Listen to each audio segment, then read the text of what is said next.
Hello everyone, welcome to Michigan Out of Doors. We're so glad you're here this week. I'm Jenny Sialik and we've got a brand new show headed your way.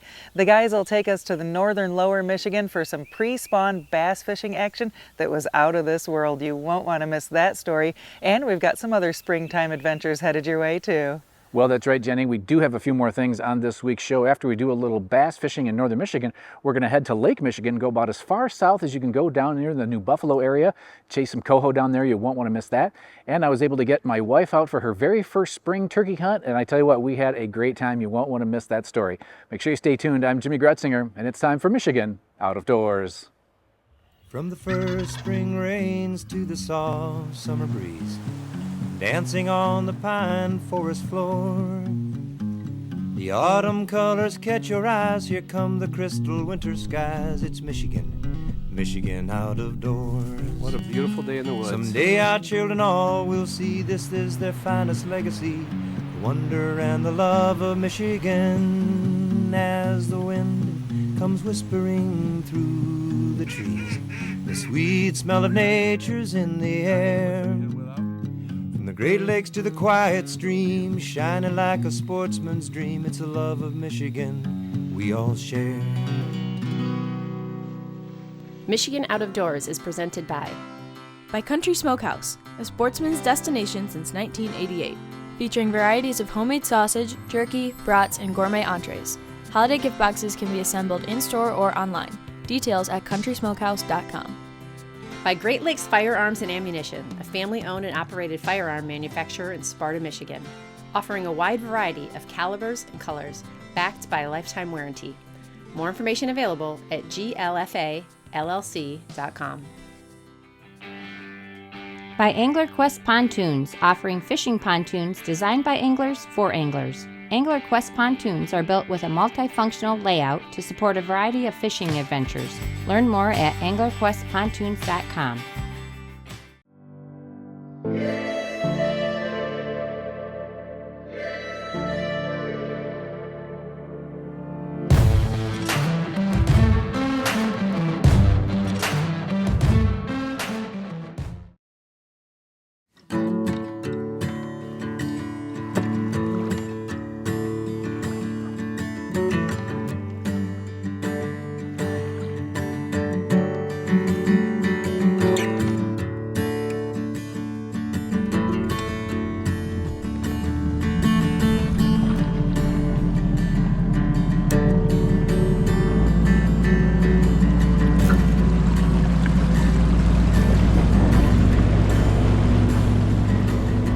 Well, we're doing a little bass fishing today. We're out on Green Lake, which is just south of Interlaken. Never been on this lake before.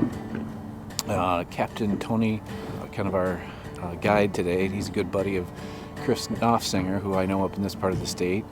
And I asked Chris if he'd take us out fishing, and he said, well, he was busy, but Tony was available, and he's been fishing forever up here, and really good angler from what we understand. So we're just getting started today. And we're here with kind of a mutual friend of a friend of mine from college, Eric, today. And he's got a place here in northern Michigan, but lives out on the East Coast. And so we're looking for a good day. We got a fish on the line.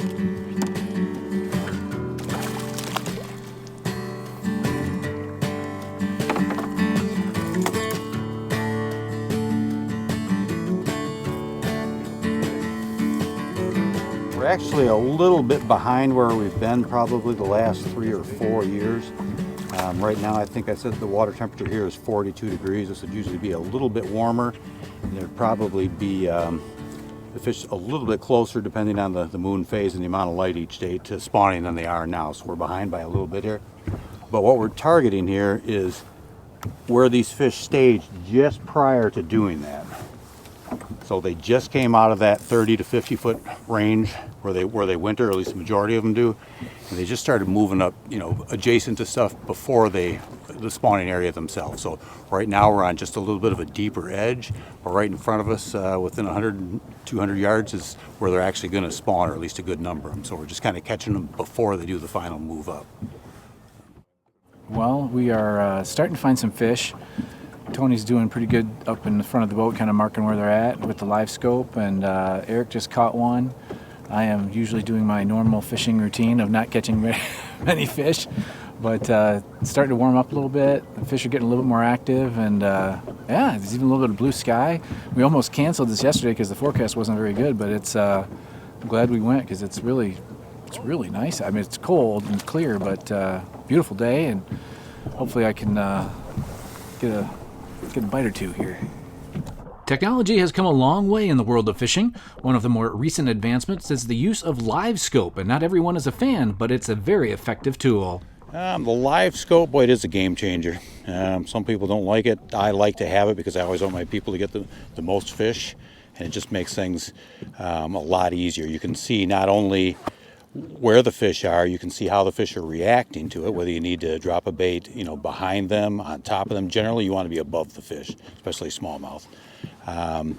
I use it for a lot of other different things, like I can see vertical wood, I can see horizontal wood and mark it. I can see where the bottom changes from, like say, a gravel bottom to grass. You can actually see that. I can keep myself closer to an edge to be more efficient, like say, you're fishing basic edge fishing, you're sitting in 12 feet of water, throwing up to an edge, it's like 7-8 feet. You can position the boat and be more efficient to just cover that water more efficiently. It helps that way. It's just, it's definitely a game changer. It takes a while to differentiate between what the fish are. Like smallmouth will set up a little bit differently than say perch. Perch will tend to be with each other and all over the place. Smallmouth like to have just a little bit of space between them, so you'll see one here, one here, one here, one here. Instead of, even when they're schooled up, they're generally a little bit, they want their space a little bit. So you can kind of, determine how the fish are reacting, whether they are smallmouth by looking at the screen. You can see aggressive fish like pike just make a big slash like we had earlier today. The way they react is they'll travel from 30 yards away and bam, chase something down and chew through your line real quick. Yeah, it's definitely a good tool. Eric Smith was also on the boat with us today. A mutual friend got us together as Eric is a big outdoorsman. He has a cabin up north and is also bringing a new company to our state in the Grayling area. Eric, tell me a little bit about what brought you to Michigan these last few days. Yeah, we're up here breaking ground on our 10th facility in the United States. So we're building a new weapons and ammunition facility up over in Grayling. Okay, and what company is it that you work for? I work for Saab. Okay. It's a global aerospace and defense company. Okay, and they used to have the automotive part too, right? Yep, sold the car company in '99 and I've been strictly focused on aerospace and defense and commercial aviation. Okay. Since then. And how many people will that employ then in the Grayling area? Oh, we're saying right now it'll be, I say the floor of the employment will be about 70 people. We're at 15 now. Okay. We've already, facility's still being built, but we got 15 employees here and we've committed to 70, but the market keeps going the way it is. I would expect that number to be higher. Now having the military operation that's there in Grayling, was that a draw for that or just happenstance or how does that work? Yeah, the partnership with Camp Grayling's been great. It's okay. For what we do, they already test a bunch of our systems there anyway. So having access to the testing facilities right there next to the factory makes it a really efficient way to run the business. Nice. And what made you come to Michigan versus anywhere else in the country? We looked around the country at a number of spots. I think at the end of the day, the partnership with Camp Grayling was a big part of it. But the other part of it that is important is the cultural piece. We're a Swedish company by heritage. We're going to have a bunch of Swedish expatriates here working in the factory for a little while. Huh. And it needed to be a place where they would feel comfortable, our employees would feel comfortable, and we could make we could make a big investment in the community and be a big part of the community. Nice. That was a big part of what we were looking for. And you kind of grew up coming to Michigan then, right? I did, yeah. I was a Navy brat growing up, and but there you go. Home for me was always northern Michigan. Come on, baby. There you go. Right during the interview. That's why I needed to be distracted. Good deal. That's a big fish. Yeah, nice one. Yes. Oh, yes. Way to go, man. Nice job. Man, hold that one. That's Oh, a sweetie. pig right there. Sweetie, sweetie, sweetie. That's probably the biggest. Oh, personal Probably my best. biggest, Personal best. biggest smallmouth. I think I probably caught, what is that? 3.5, 4? Oh, no. Let me see if I got that scale. It's 4.5, 5. Yeah, that one's a 5 minimum. Really? I mean, yeah, of course it is. Yeah. Let's go. I'm hearing 6 or 7. Yeah. We are fishermen. Yeah, you can call us.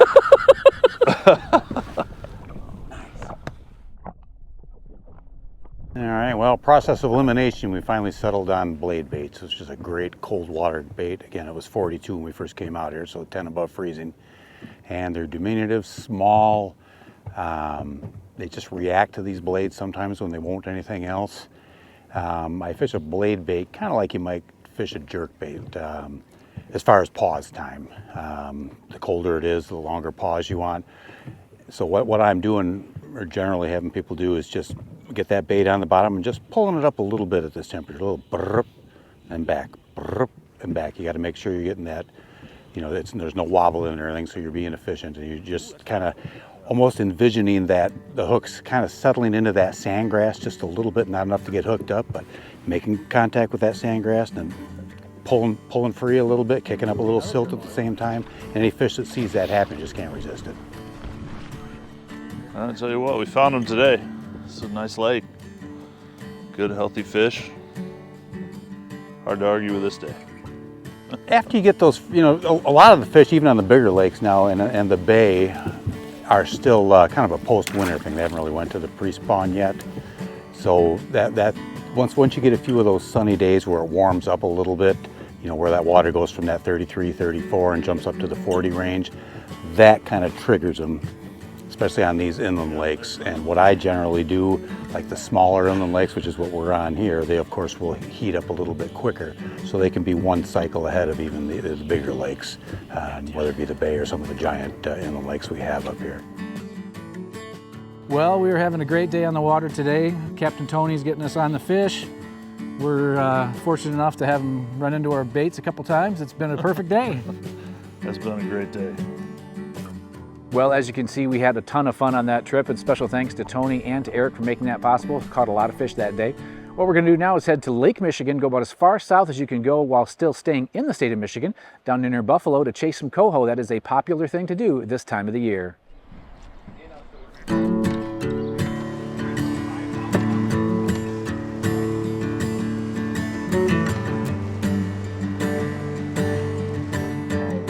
Oh, we're gonna run a little north today, about 2 miles north of the harbor here. These fish have been anywhere from 30 to 50 foot, and we're gonna catch some kings hopefully. We got some good reelers on the boat today. We're gonna burn them up. Nice. And you're catching some kings and some coho? Yep, a few coho are still around. I think a good lot of them probably pushed offshore. That like 160 to 200 I'm sure is really, really good. But when there's big kings around, you don't really chase coho. Okay. And where are we launching out of today? We're in New Buffalo, Michigan. We're down here in our seasonal slip. We start down here about March 15th on this big boat, and we're here until May 1st before we head back to St. Joe and kind of follow the fish back north. Nice. Fishing's been good?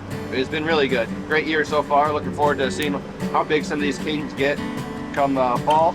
We had a 23 pounder yesterday, so for this time of year, that's a pretty big fish. Friend of the show, Tyson Lemon, invited me along today. He had his daughter Hazel with, as well as a co-worker, Celeste Reed, who'd never been on a charter boat before. We had high hopes and a fish on the line. Fish on! Fish on! Is it a monster? Is it a little dinker? I don't know. It's a decent one. You got a nice little guess we'll stalemate see. with it. Lift up, walk back, lift up. Oh, nice. Got it. There you You're go. good. It's in the net, it's in the net. No need to reel, it's already in the boat. Right here, let me take the rod from here. Oops, sorry, Jimmy. Very good. This time of year, the southern part of Lake Michigan is a destination for a lot of anglers. The warmer water tends to hold the coho in, and with a few kings thrown in as well, it can make for a great day of fishing. We had dead calm water and sun today, not always a good sign, but we were making it work. Going the colors you like right now? For these kings and stuff, it's a bright day, some orange, greens, and yellows. But since we just took that Coho on a 3-color, we're gonna go to orange, gold back. They usually like it gold when it's cold. Oh, that was a 5-color. We're getting them on early spring like this. We get them on a lot of mini streaks and super slims.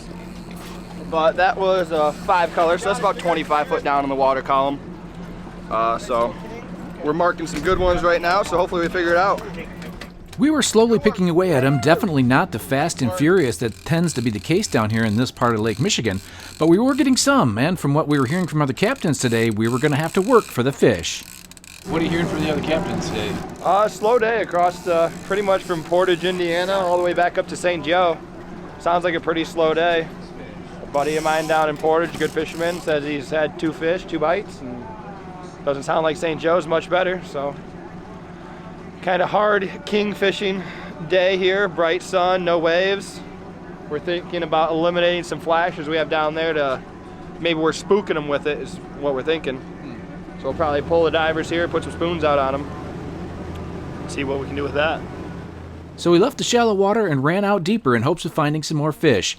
And as we set lines again, I asked Tyson how he ever got hooked up with Jared. So Jared and I have a mutual friend named Chris, who is also a charter captain, and he's who introduced me to Jared. Okay, and how long have you been fishing? I've been fishing my whole life. Big lake fishing out here for salmon, probably only for the last 10 years or so. Okay, and what got you into that? Just started going with friends that had boats and started coming out here fishing, and it's like a bug. You get on it and start doing it, and you can't stop. Starts at 1 or 2 rods, and then you buy a boat, then you buy another 30 rods, and then you're fishing the big lake.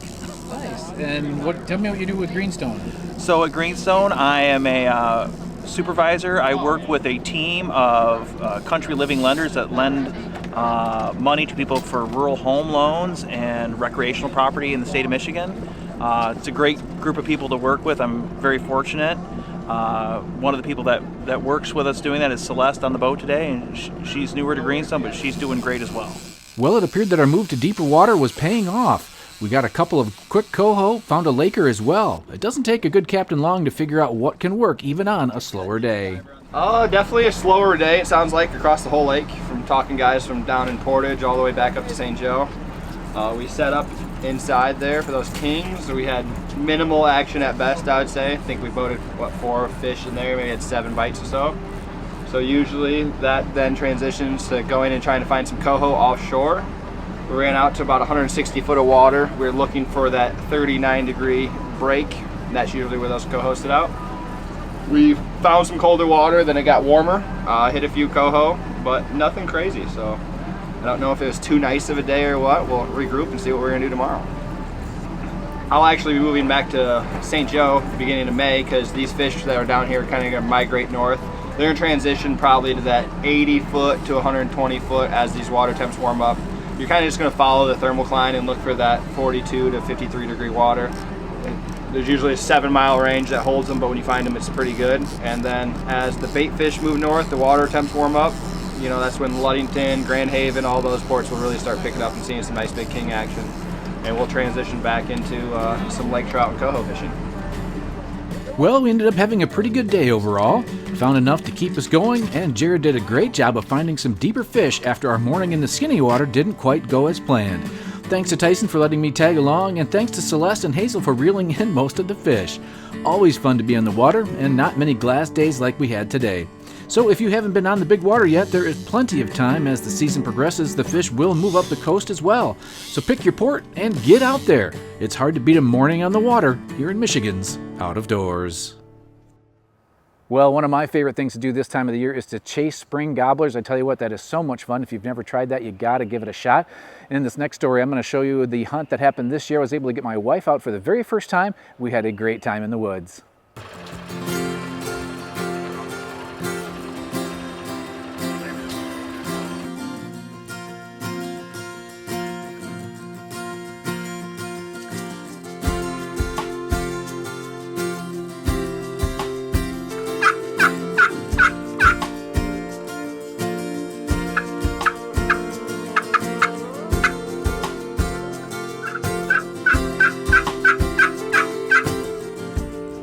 Opening day of the turkey season found me in the Ravenna area with good buddy Seth McCullough. My wife Missy, a first-time turkey hunter, was running one of the guns this morning, and the first bird we saw was a nice jake, which would be perfect for Missy. Now we just needed to see if we could get him close enough for a shot. Yeah, he'll come right to us. Can you see him, Jim? Yeah. Okay, just be patient. He's a jake. But that's cool. He's putting on a show. You got it on him. Want me to make him gobble?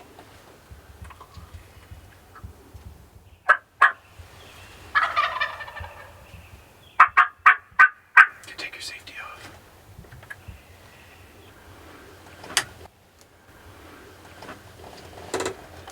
Okay, you got it on his head. When you have a good shot at his head, you can shoot. Can you get him? Yeah. His head. I will.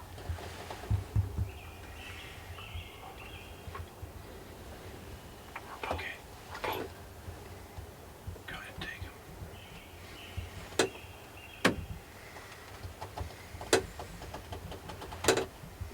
Stab on his head.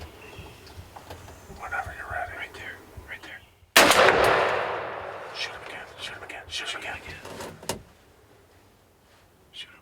Well, a good clean miss. We couldn't quite get Missy back on this bird, and he walked off giving us not enough for a clear shot. But we had lots of time left in the season. It's our second time out turkey hunting with Missy in the early season.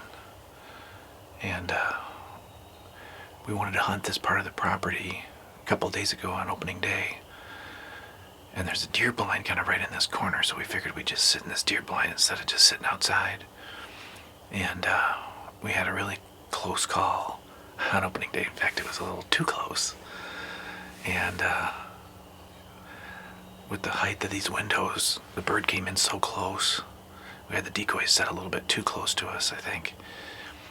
And Missy was able to get a shot, but it was so close that the pattern was so small. And I think she just shot right over top of it. So we're out here to see if we can get another one to come in and just enjoy the sunrise. So stay tuned. Well, hunt number 2 was a bust, but after a call from a good buddy, we had a new place to try just this past week. So Missy and I met up with Dave Hastings, who was nice enough to let us come try one of his fields for a morning hunt. And as the morning wore on, we had another jake working his way toward our decoys.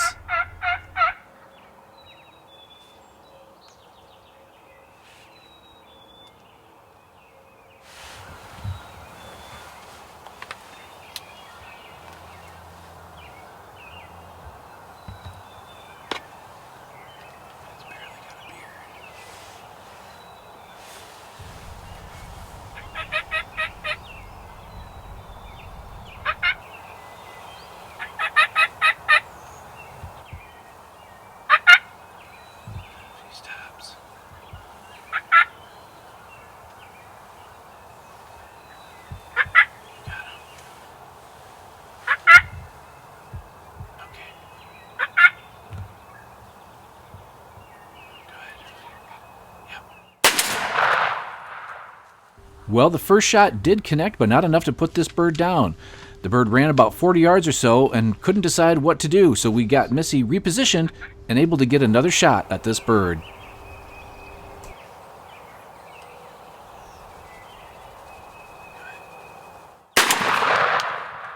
There you go. Great. Just got my first turkey. Would you give him a warning shot there? Yeah. Well, let's just sit tight here for a minute. We got birds behind us. Let's see what they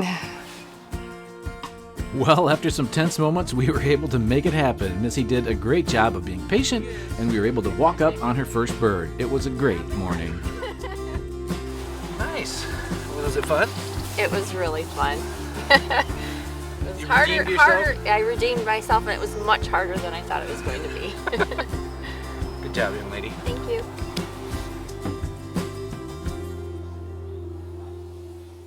Thank you so much for joining us this week for Michigan Out of Doors. Make sure you come back in upcoming weeks. Lots of great things headed your way. We'll have some turkey hunting action for you and some more springtime fishing, including night trolling for walleye on the Detroit River. If you'd like to see where we are and where we're headed next or what we're up to on a daily basis, you can always check us out online. Well, that's right, Jenny. Online is a good way to kind of keep track of us, and probably our social media platforms, both Instagram and Facebook, are probably the best way to see what we're up to on a day-to-day basis. There's so much going on in our state right now. Get out and enjoy it. And if we don't see you in the woods or on the water, hopefully you'll see you right back here next week on your PBS station. Michigan Out of Doors is presented by Get away from it all to your own place. With Greenstone's recreational land loans, we'll help you finance acreage of any size so you can own your own place in the great outdoors. Greenstone. By Greenmark Equipment. Greenmark Equipment is a John Deere dealership network in southwest Michigan and northern Indiana. Greenmark provides sales and services to farmers, commercial businesses, large property owners, and homeowners. Information about pricing and products available can be found online at greenmarkequipment.com. Mid-Michigan Ponds has been building and maintaining ponds throughout Michigan for nearly 25 years. By providing tailored solutions for pond management, Mid-Michigan Ponds can help keep your pond healthy year-round. Find more information at midmichiganponds.com. By Network Outdoors, connecting members to share experiences, help grow businesses, and to give back to the outdoor community. Learn more at one of 10 monthly meetups or online at networkoutdoors.com. Closed captioning brought to you by Double D Ranch Foundation, a nonprofit 501c3 foundation working to make hunting and fishing accessible for those with disabilities.